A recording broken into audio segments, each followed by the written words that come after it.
पराक्रमी सलाहकार, प्रधान शांति का, तारनहार पालनहार, पाप साफ करता है, धन्य मेरा मुक्तिदाता, उसकी जय। उसी मुक्तिदाता, तारनहार पालनहार, पराक्रमी सलाहकार, जो सलाह देता है, जो सम्मति देता है, उस यीशु नाम की मैं तारीफ करते हुए आप सबों को जय मसीह की बोलता हूं। कितना सुंदर यह जीवन परमेश्वर ने हमें दिया है। एक आशा का मार्ग उसने खोला। मित्रों, आपको याद होगा उत्पत्ति की किताब, उसका 3रा अध्याय, और उसकी, मुझे पढ़ने दीजिए, उत्पत्ति किताब निकालिए 3रा अध्याय और उसकी 24वीं आयत, 3रा अध्याय और 24वीं आयत। इसलिए आदम को उसने निकाल दिया और जीवन के वृक्ष के मार्ग का पहरा देने के लिए अदन की वाटिका के पूर्व की ओर करूबों को और चारों ओर घूमने वाली ज्वालामय तलवार को भी नियुक्त कर दिया। वाटिका के पूर्व की ओर करूबों को, जो पूर्व का रास्ता बंद हो गया था, जहां वो करूब थे जिनका सामना कोई कर नहीं सकता था,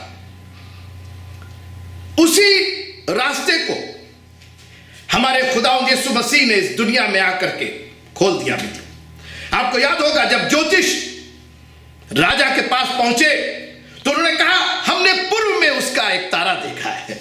उन्होंने दिशा निर्धारित की, उन्होंने उस दिशा का खुलासा किया कि उत्तर में नहीं, दक्षिण में नहीं, पश्चिम में नहीं, पूर्व में हमने उसका तारा देखा है। और वो इस बात का द्योतक था कि दुनिया के लिए वो अदन की वाटिका का जो पूर्व का मार्ग था, जहां करूब बैठाए गए थे, जो हमारे और आपके वास्ते बंद कर दिया गया था, जहां से हम निकाल दिए गए थे, वो रास्ता फिर से खुल गया मित्रों। और इसलिए मैं उस परमपिता परमेश्वर का धन्यवाद करना चाहता हूं। और मैं चाहता हूं कि आज जब उत्पत्ति किताब उसके 4थे अध्याय पर हम ध्यान दे रहे हैं, तो बड़े दिल और दिमाग के साथ, पूरी तन्मयता के साथ, मैं ये शब्द बार बार इस्तेमाल करूंगा, पूरी तन्मयता के साथ, संपूर्णता के साथ, पूरे मन के साथ, पूरे हृदय, पूरे कान के साथ, पूरे ध्यान के साथ परमेश्वर का वचन आज हम देखेंगे। उत्पत्ति किताब उसका 4था अध्याय। आदम और हवा को निकाल दिया गया। जब आदम अपनी पत्नी हवा के पास गया, तब उसने गर्भवती होकर कैन को जन्म दिया और कहा, मैंने यहोवा की सहायता से एक पुरुष पाया है। 2 जन पैदा होते हैं, एक कैन और एक हाबिल। फिर उसने उसके भाई हाबिल को भी जन्म दिया। और आज मैं इन 2 चरित्रों को लेकर के आपसे बात करना चाहता हूं मित्रों, कैन और हाबिल। और ये मैंने जो पिछले बार आपसे बात की थी, आशीष और श्राप की बात की थी, कि जितनी मजबूती के साथ आशीष हमारे जीवन में प्रवेश करती है, उतनी ही मजबूती के साथ श्राप भी प्रवेश करता है। और एक बार फिर से यह 4था अध्याय, हम इसमें कई बातों को और भी देखेंगे, लेकिन आज मैं थोड़ी देर के लिए आपका ध्यान आकर्षित करना चाहता हूं इन 2 कैरेक्टर्स के। ये 2 चरित्र, कैन और हाबिल, एक श्राप का प्रतीक हो गया, मगर दूसरा आशीष। और आज मैं चाहता हूं कि आप बहुत ध्यान से, पूरे लग्न के साथ, पूरे मन के साथ, मैं बार बार यह शब्द का इस्तेमाल कर रहा हूं क्योंकि इसी पर हम आगे बात करेंगे, कि वो कौन से कारण थे जिसने कैन को श्रापित कर दिया, मगर हाबिल आशीषित हो गया। ये 2 जन जो दो बेटे, दो भाई, आदम और हवा की पहली औलाद, जो एक आशीष का कारण, एक श्राप का कारण,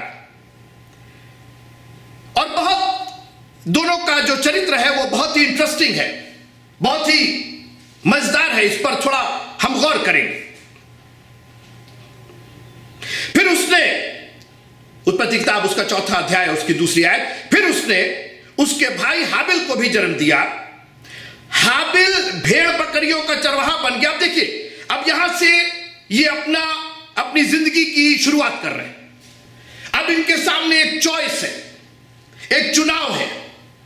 किसी ने दबाव नहीं दिया, किसी ने सलाह नहीं दी, ये खुद अब अपने जीवन को आगे लेकर के चल रहे हैं। अभी तक मामा पापा के साथ क्या हुआ,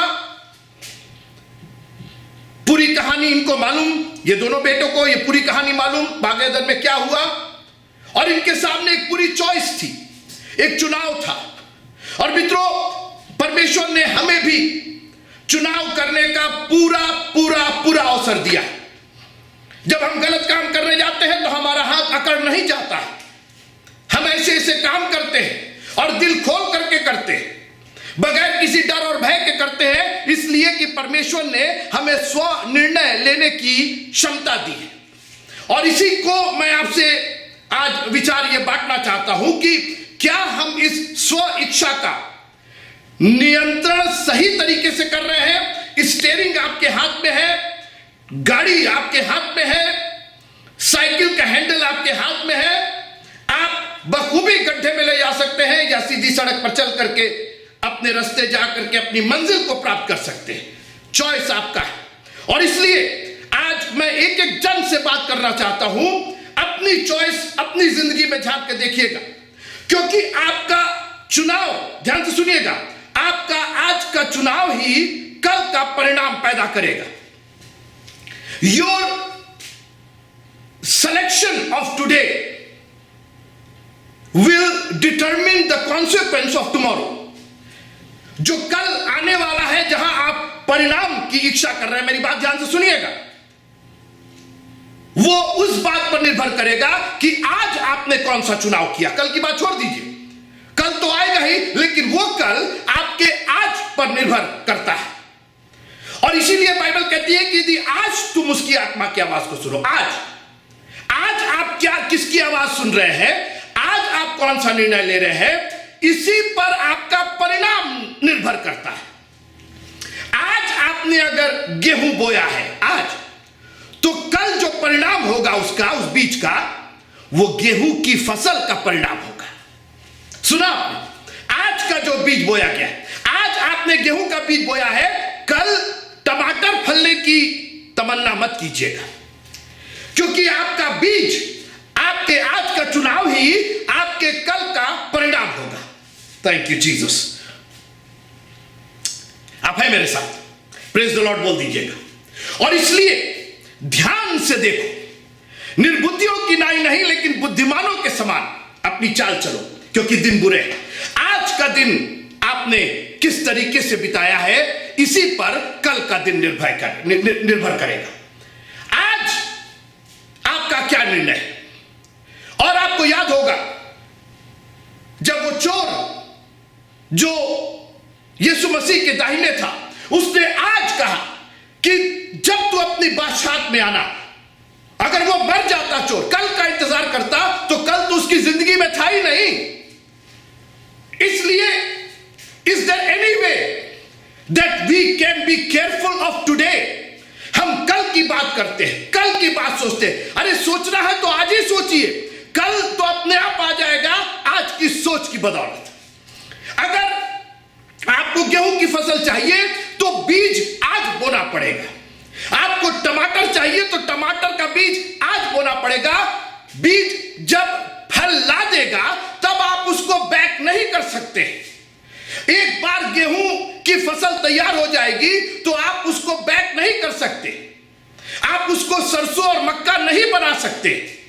सरसों और मक्के की फसल के लिए सरसों और मक्के का ही बीज बोना पड़ेगा। और आज अगर आपने धार्मिकता के काम किए हैं तो कल धार्मिकता काटेंगे। इसके लिए निश्चित रहिएगा। अगर आज आपने आम का पौधा लगाया है तो कल आप भले ही ना खाएं, लेकिन आपके आने वाली संतान, आपके आने वाले आगे लोग आम का ही फल खाएंगे। और इसलिए आज आपका क्या निर्णय होता है? कैन और हाबिल दो निर्णय के पात्र हैं। इनके सामने किसी ने दबाव नहीं दिया, किसी ने इनको ढकेला नहीं इस काम में, इनकी चॉइस थी। हाबिल, सुनिएगा फिर, हाबिल भेड़ बकरियों का चरवाहा बन गया और हाबिल छोटा होने के बावजूद उसका जिक्र पहले आया क्योंकि उसका निर्णय एक सही निर्णय था। क्योंकि और आगे सुनिए, परंतु कैन भूमि पर खेती करने वाला बना। कैन बड़ा भाई था मगर उसका जिक्र बाद में आता है, हाबिल का पहले आता है, क्योंकि कैन का चुनाव एक ऐसी चीज का चुनाव था जो श्रापित थी। भूमि तेरे कारण श्रापित है, आपको याद होगा। उसको वो कहानी बहुत अच्छे से मालूम होगी, बाग-ए-अदन की कहानी मालूम होगी। और आज मैं नहीं जानता हूं कि आपका चुनाव श्रापित चीजों को लेकर के है कि आशीषित चीजों को लेके है। आपको याद होगा जब यीशु मसीह आए, उन्होंने अपने आप को अच्छा चरवाहा बताया। पतरस से उन्होंने कहा मेरी भेड़ों को चरा, उसने कहा मेरी खेत में जाके मेरे खेत में खेती कर। What is your selection? आपका चुनाव क्या है? आप क्या चुन रहे हैं? आप इतने मूर्ख हो गए हैं कि आपको मालूम नहीं कि आप बालू पर अपना मकान बना रहे हैं। क्योंकि आंधियां कल आएंगी मित्रों, कल तूफान आएगा, कल आपका घर खड़ा रहेगा। यह इस बात पर निर्भर करता है कि आज नींव कौन सी डाली गई है, आज नींव किस जगह डाली गई है, चट्टान पर कि बालू पर। जब कल आंधियां आएंगी तब आप चट्टान और बालू की बात नहीं कर सकते, तब आप रिवर्स नहीं कर सकते, तब आप बैक नहीं जा सकते, तब आप पीछे अरे रुक जा तूफान, रुक जा पहले आपको अरे घर हिल रहा, हटाओ घर को जल्दी से चट्टान पर, अब तो देर हो गई।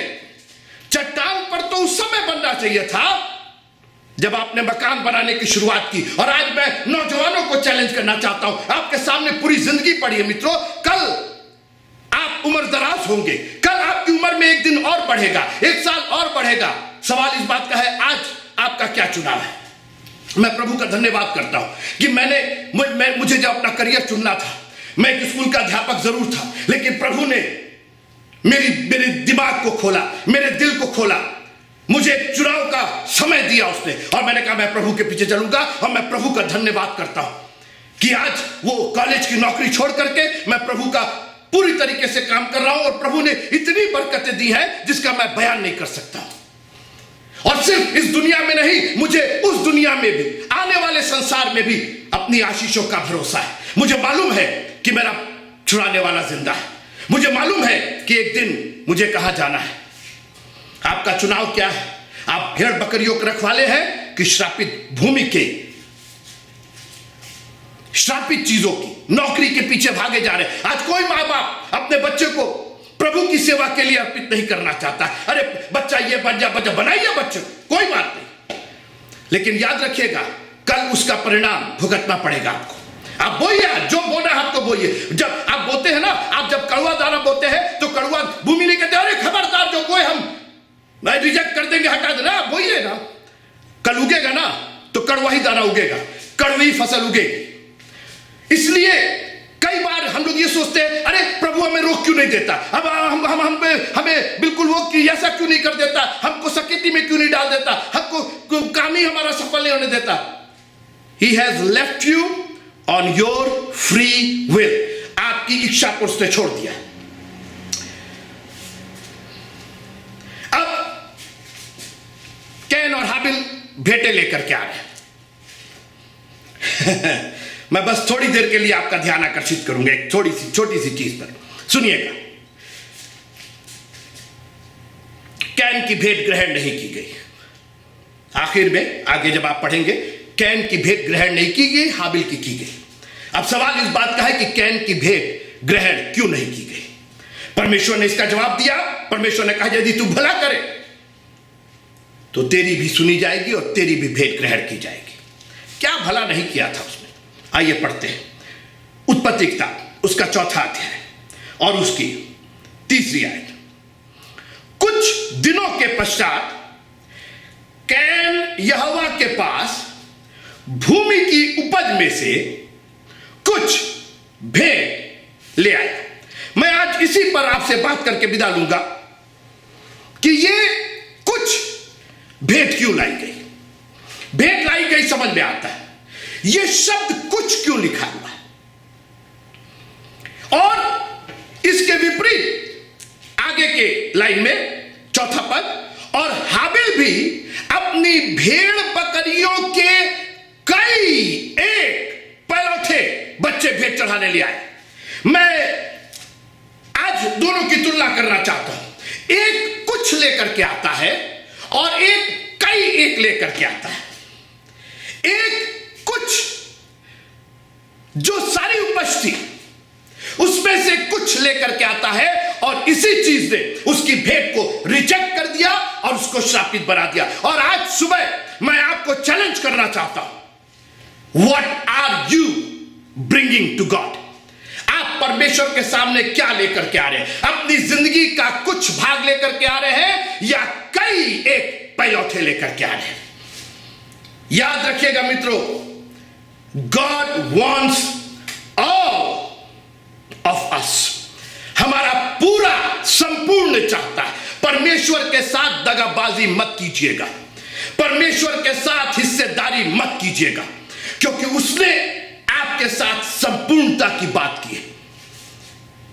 उसने अपना एक लौता बेटा दे दिया है, उसने अपनी जान दी है मित्रों, अपने शरीर का एक एक रक्त का एक एक बूंद उसने बहाया है हमारे और आपके लिए। हमें आधा और अधूरा और 1/4 और 1/3, 1/4, 1/2 उद्धार नहीं दिया है, उसने अनंत जीवन दिया है। और आज मैं आपको चैलेंज करना चाहता हूं, what are you bringing to God. आप क्या लेकर के आ रहे हैं? आप कैसे उसकी सेवा कर रहे हैं? आप आधी अधूरी सेवा करेंगे तो श्राप आपके लिए दरवाजे पर खड़ा है। और इसीलिए आज हमारी जिंदगियों में श्राप हमेशा मौजूद रहता है। फेल्योर, निराशा, उदासी हमेशा दरवाजे पर खड़ी रहती है। कहीं बढ़ोतरी नहीं दिखाई दे रही है क्योंकि आधा अधूरा हम काम करते हैं। मैं आधे अधूरी की बात करूं आपसे, आप मेरे साथ आइए ना, मेरे साथ आइए। प्रेरितों के काम, प्रेरितों के काम, आइए मेरे साथ। प्रेरितों के काम और उसका 5वां अध्याय, प्रेरितों के काम उसका 5वां अध्याय, मेरे साथ आइए। प्रेरितों, मैं आधे अधूरे की बात कर रहा हूं, मैं कुछ की बात कर रहा हूं, मैं श्राप की बात कर रहा हूं। मैं बात कर रहा हूं कि कैन को आशीष क्यों नहीं मिली, क्यों उसकी भेंट को रिजेक्ट कर दिया गया, क्यों उसकी भेंट को हटा दिया गया। आज बहुत से लोग यहां बैठे हुए हैं, आधे अधूरे मन, आधे अधूरे दिल, आधे अधूरे तन से परमेश्वर के पास आए हुए। बस चर्च किसी तरीके से चले गए, उसमें भी कटौती कर दिए। 2 घंटे की सर्विस नहीं होती मित्रों। हम लोगों ने इतना अच्छा पीस चर्च का एक तो नियम है कि हम वक्त पर शुरू करते, वक्त पर खत्म करते हैं। उसमें से भी आप 15 मिनट पहले, 15 मिनट बाद, आधे घंटे पहले, आधे घंटे बाद, क्योंकि आप आधे अधूरे मन से परमेश्वर के पास आ रहे हैं। आप अपनी संपत्ति में से कुछ लेकर के आ रहे हैं और यही कुछ एक दिन आपको श्राप दिलवाएगा मित्रों। आपकी भेंट रिजेक्ट की जाएगी, आपकी दुआएं नहीं सुनी जाएंगी। और मेरी बात सुनिए आप, अगर आपने परमेश्वर के साथ दगाबाजी की तो परमेश्वर को दंड देने में, श्राप देने में देर नहीं लगेगी। सुनिएगा 5वां अध्याय प्रेरितों का। हनन्याह नाम एक मनुष्य और उसकी पत्नी सफीरा ने कुछ भूमि बेची। बहुत अच्छी बात, कुछ पर आप बने रहिएगा। कुछ भूमि बेची और उसके दाम में से कुछ रख छोड़ा। सुना आपने? उसके दाम में से कुछ रख छोड़ा। जानते हैं क्या बात हो रही है? ये 10वां अंश की बात हो रही है, ये टाइप की बात हो रही है। उस दाम में से जो मिला था उसमें से कुछ एक्चुअली 10वां अंश था। 10वां अंश नहीं दिया, बचा लिया। और सुनिए आगे, कुछ रख छोड़ा और यह बात उसकी पत्नी भी जानती थी और उसका एक भाग लाकर, 10वां भाग नहीं, एक भाग लाकर के 1 पोर्शन, एक अंश, बजाय 10वां अंश तो रख छोड़ा, एक अंश लाकर प्रेरितों के आगे रख दिया।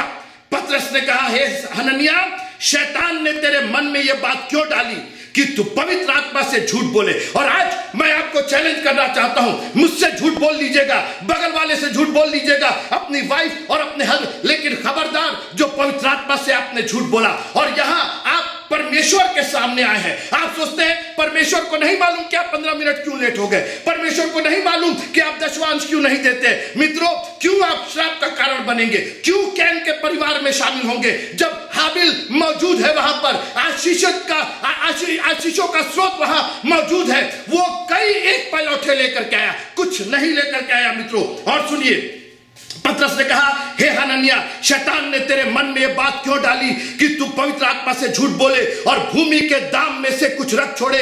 जब तक वो तेरे पास रही क्या तेरी न थी, और जब बिक गई तो क्या तेरे वश में न थी। तूने ये बात अपने मन में क्यों विचारी। तू मनुष्यों से नहीं परंतु परमेश्वर से झूठ बोला है। ये बातें सुनते ही हनन्याह गिर पड़ा और प्राण छोड़ दिए। आप सुन रहे हैं मेरी बात मित्रों, इतना बड़ा एक श्राप वहीं का वहीं तय हो गया कि ये कुछ नहीं चलेगा परमेश्वर के सामने। अगर परमेश्वर की सेवा करनी है तो दिल और जान से आपको सेवा करनी है। आप सोचते हैं कि संडे को 1.5 घंटे आकर के 2 घंटे आकर के यहां पर आपने हालेलुया कर दिया, प्रेज द लॉर्ड कर दिया, तो आपने परमेश्वर की संपूर्ण सेवा कर ली। मित्रों, उतनी ही आशीष मिलेगी आपको जितनी सेवा आप कर रहे हैं। आप परमेश्वर से झूठ बोलेंगे, आप पवित्र आत्मा का सामना करेंगे। पवित्र आत्मा परमेश्वर को नहीं मालूम है कि आपने दशवांश बचा लिया है, आप दे सकते थे मगर आपने सोचा रहने दो यार, पहले इसका उधार दे दे, पहले उसका उधार दे दे। आपको मालूम नहीं कि प्रतिष्ठा। आप मेरी बात सुनिए मित्रों, ये कुछ से परमेश्वर को बहुत चिढ़ाती है। जरा पढ़िएगा नीति वचन और उसका 3रा अध्याय, नीति वचन उसका 3रा अध्याय। ये कुछ का सवाल नहीं है, संपूर्णता का सवाल है, क्योंकि हम परमेश्वर से आशीषें भी तो संपूर्ण चाहते हैं। हम चाहते हैं कि हमारा शरीर भी संपूर्ण रहे, हम चाहते हैं कि हमारे हर एक आशीषों में पूरी बढ़ोतरी हो, हमारे जीवन के हर एक पहलू में संपूर्ण बढ़ोतरी हो, तो उसकी सेवा भी संपूर्णता के साथ कीजिए। नीति वचन में मेरे साथ आइए, 3रा अध्याय और उसकी 9वीं आयत। 3रा अध्याय और उसकी 9वीं आयत, नीति वचन 3रा अध्याय और उसकी 9वीं आयत। मिल जाए तो जोर से बोलिएगा प्रेज द लॉर्ड। अपनी संपत्ति के द्वारा और अपनी भूमि की आधी और सबसे बाद वाली उपज दे देकर यहोवा के प्रति। ऐसा लिखा है क्या? कौन सी बाइबल आप पढ़ रहे हैं? कौन सा वर्जन है आपके पास? नहीं, काम तो वही कर रहे हैं ना जो मैंने बोला, हरकतें तो वही है, हमारा क्रियाकलाप तो वही है। आधी उपज दे करके, पीछे वाली उपज दे करके, ध्यान से सुनिए, अपनी संपत्ति के द्वारा और अपनी भूमि की सारी, हम चवन्नी फेंक करके, अठन्नी दे करके, 10 रुपया दे करके सोचते हैं कि हमने बहुत बड़ी प्रतिष्ठा की। अपनी संपत्ति के द्वारा, अपने शरीरों के द्वारा तो करना ही करना, अपनी संपत्ति के द्वारा और अपनी भूमि की सारी पहली उपज दे देकर यहोवा की प्रतिष्ठा करना, और देकर नहीं, दे देकर प्रतिष्ठा करना, क्योंकि वो आपको भूमि की उपज भी तो दे रहा है। आपने दिया, ये साइकिल है मित्रों। तुम दशवांश ला करके देखो, मैं आकाश के झरोके खोल के, और आज मैं आपको चैलेंज करना चाहता हूं, if you are serving God, serve him full time. अगर आप परमेश्वर की सेवा कर रहे हैं तो संपूर्ण मन से करिए, अगर उसको प्यार कर रहे हैं तो संपूर्ण मन से प्यार कीजिए। Thank you Jesus.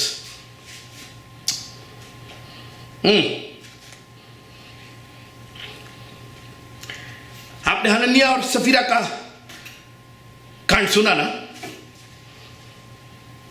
कुछ रख छोड़ा, कुछ ले आए, एक भाग ले आए और सोचे किसी को पता नहीं चलेगा।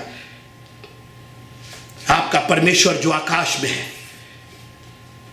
जो आकाश के झरोखे खोलने वाला परमेश्वर है, उसके साथ क्या हिमाकत कर रहे हैं? मत्ती की इंजील 22:37, मरकुस की इंजील 12 अध्याय 30वीं आयत, लूका की इंजील 10वां अध्याय 27वीं आयत। अपने प्रभु परमेश्वर से सारे मन, सारे प्राण, सारी बुद्धि के साथ प्रेम करना। कहां लिखा? आधा लिखा, कहां कुछ लिखा? आज हम लोग किसी तरीके से परमेश्वर को प्यार कर ले, यहां चढ़ा दिया, वहां चढ़ा दी, जो आदत है ना बाकी लोग, ये थोड़ा सा यहां कर दिया, थोड़ा सा वहां कर दिया। नहीं मित्रों, आपको अगर प्रभु के साथ चलना है, अगर आपको यीशु मसीह के पीछे चलना है, तो संपूर्ण मन से चलना होगा। आपकी जिंदगी का एक एक क्रियाकलाप संपूर्णता के साथ होगा। हर चीज प्रभु में होगी। लिखा है कि जो कुछ करो, फिर से सुनिएगा, जो कुछ करो मन से या वचन से या कर्म से, जो कुछ करो सब प्रभु यीशु मसीह के नाम से करो। शादियां आप उसमें कर रहे हैं, ब्याह आप उसमें कर रहे हैं, त्योहार आप ये मना रहे, त्योहार वो मना रहे, ड्रेस ऐसे हो रहे, ड्रेस वैसे हो रहे, क्या कर रहे हैं आप? अगर आपने प्रभु को ग्रहण किया है तो संपूर्ण मन से करिए ना। अगर आप आशीष चाहते नहीं तो मित्रों उसका परिणाम अच्छा नहीं होगा। आप गेहूं के साथ आप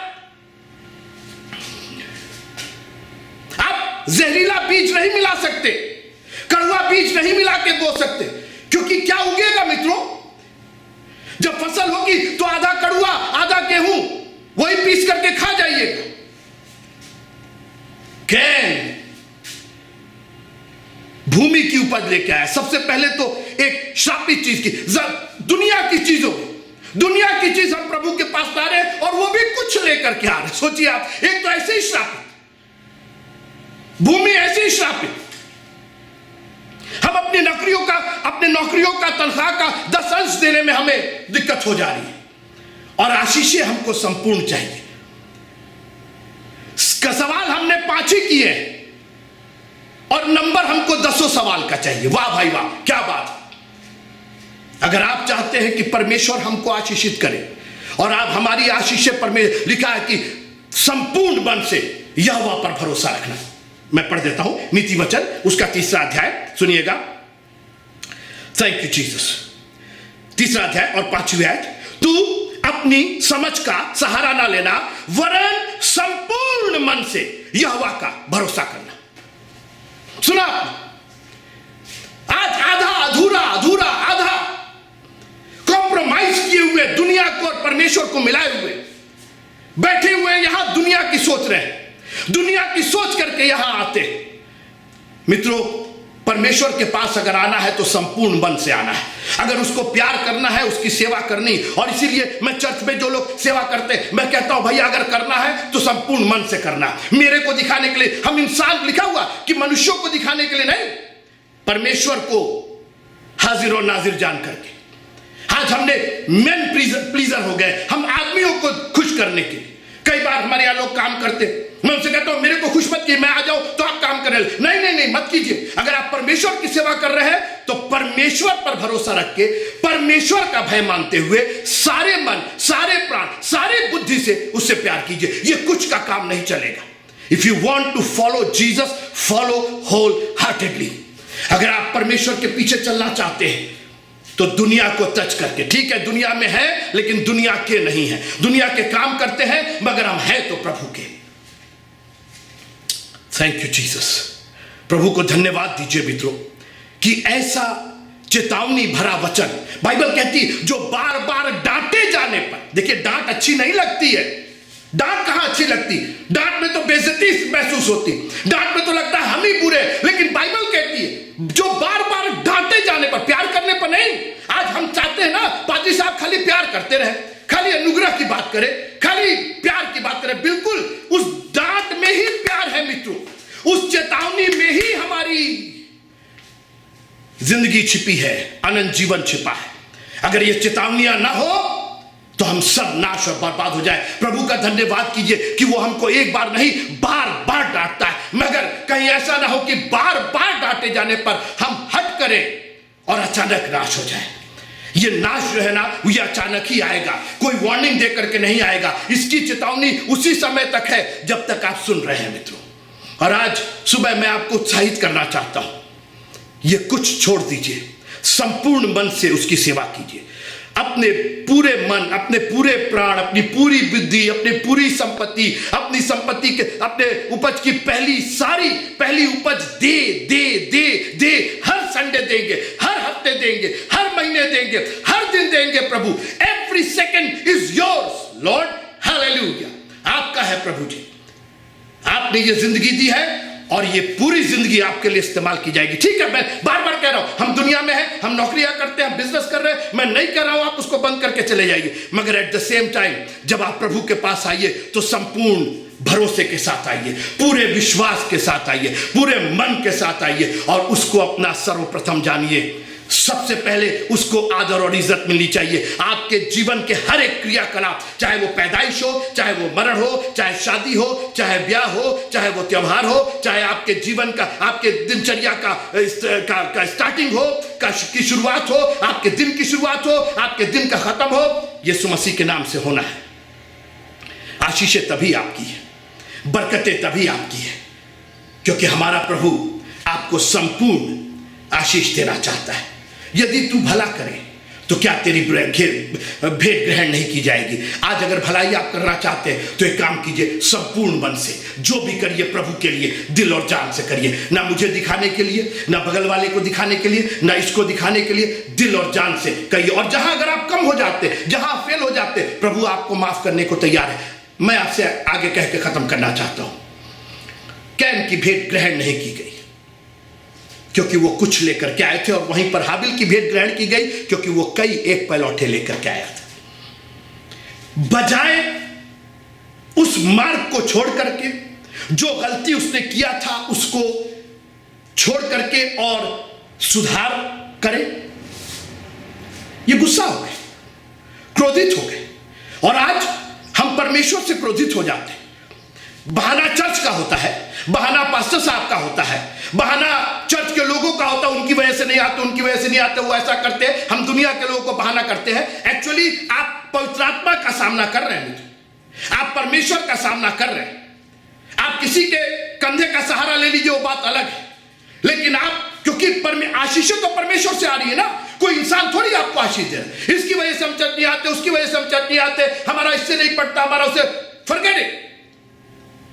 ये सब तो आप अपने बीच में बात कर लीजिएगा, लेकिन जब प्रभु के पास आइए, बाइबल क्या कहती है? जब तू भेंटें लेकर के आए, अगर तेरे मन में तेरे भाई के प्रति कुछ हो तो अपनी भेंटें वहीं छोड़ दे और जाकर के भाई से मेल मिलाप कर। आज दुनिया के कार्यक्रम कर रहे हैं और सब गंदगी हृदय में लिए हुए, संपूर्ण मन से नहीं कर रहे। भेंटें लेकर के आए, सुनिएगा, वो भेंटें लेकर के आए, उसने वेदी बनाई, सब कुछ किया, मगर संपूर्ण मन से नहीं किया।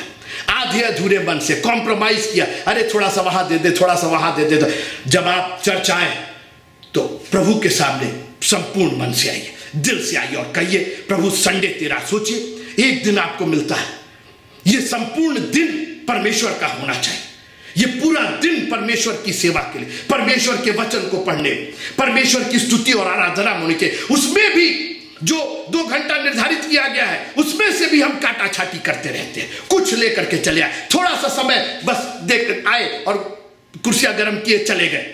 What are we doing? Do you want the blessing of Abel और do you want the curse of Cain? अगर आपसे गलती हुई है तो लिखा है कि जो अपने अपराध मान लेता है उसको छोड़ देता है, उस पर दया की जाएगी। कैन पर भी दया होती, लेकिन कैन क्रोध से भर गया। मित्रों, प्रभु के सामने क्रोध मत दिखाइएगा। चर्च के प्रति, परमेश्वर के सेवकों के प्रति कभी क्रोध मत दिखाइएगा। कहीं ऐसा ना हो कि ये पलट करके आपके ऊपर आ जाए, परमेश्वर का क्रोध आप पर भड़क जाए। और उदास मत होइए, क्योंकि लिखा है आज का दिन यहोवा ने बनाया है, हम इसमें आनंद। लिखा है कैन उदास हो गया। जब आप क्रोध से भरते हैं ना तो उदासी छा जाती है, और उदासी परमेश्वर की दी हुई आशीष नहीं है। जो हैप्पी रहता है, जानते क्या होता है? उदासी में फ्रस्ट्रेशन होता है, और फ्रस्ट्रेशन निकालते। कोई गुड मॉर्निंग है, गुड मॉर्निंग, जय मसीह है, जय मसीह। आप फ्रस्ट्रेटेड रहते, उल्टी सीधी जली खोटी बात करते, किसी को जलाने वाली बात, तुम्हारा बेटा तो नहीं है, तुम्हारी बेटी नहीं है, तुम्हारा फलाना नहीं है, दुनिया की बात करते।